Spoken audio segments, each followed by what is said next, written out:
Actually a way to activate this creative energy through a process that we can practice every day. And the great thing about this process is that it applies to almost every area of our life. And you can remember it with 5 simple words. And guess what the words are?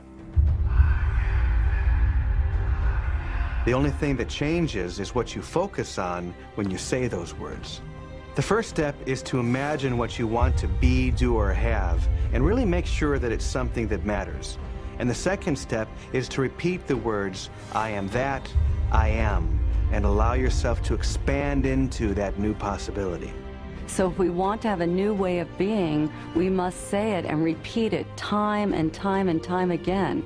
When we repeat things, we encode them in our consciousness. The third step is pretty easy. In fact, you're already doing it. It's to breathe. Controlled breathing centers you, energizes you, and actually amplifies the effect. One way to practice this is to say, I am that, on the out-breath, and then as you breathe in, either think or say the words, I am, like this. I am that. I am. I am that. I am. This simple process takes whatever you're feeling and imagining and projects it out into the world so that you can experience it in your real life.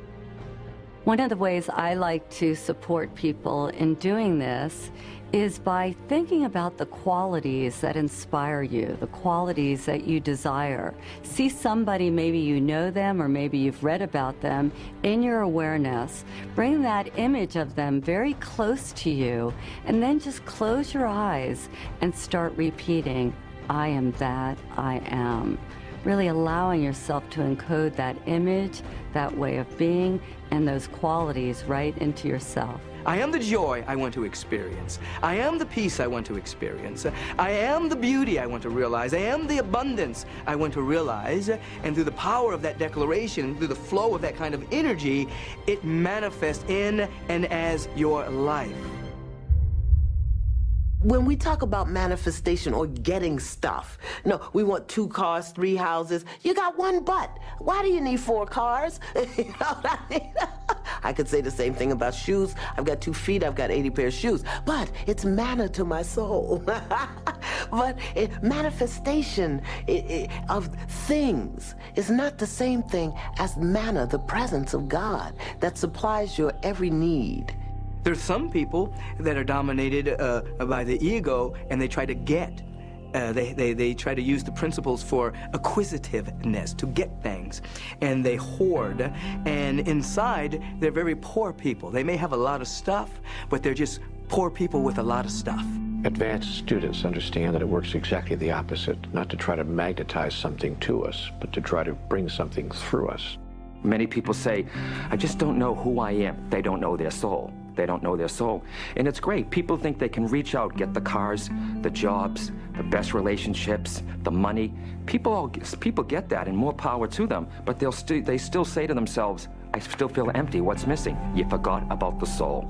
And that's really what we want. We want the grace and the majesty and the presence of God to so fill us until it's unspeakable. Because if we can speak it and call it something, we'll try to fix it and change it. So we just want to be. And in that beingness, we have the manna, which is the manifestation of the presence of God. And it's not about a car or a house. It's about the presence of God.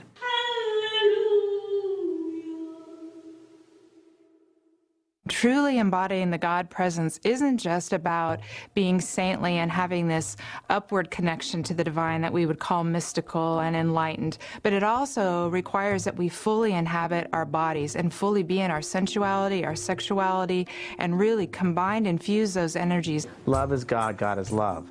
So you are God, you are love. And when you use that energy of love, God will always say yes. He will manifest exactly what you want. So if you can access that feeling of oneness or the energy of wholeness, what Jesus calls the kingdom of heaven within you, then you can begin to experience that all around you in the world. But if we have an idea that something other than the kingdom of God is something we would seek after, then we will create, because we are so powerful, we will create in our own illusion that which is not of the heaven of which we dream. That is, we'll create our own hell on earth.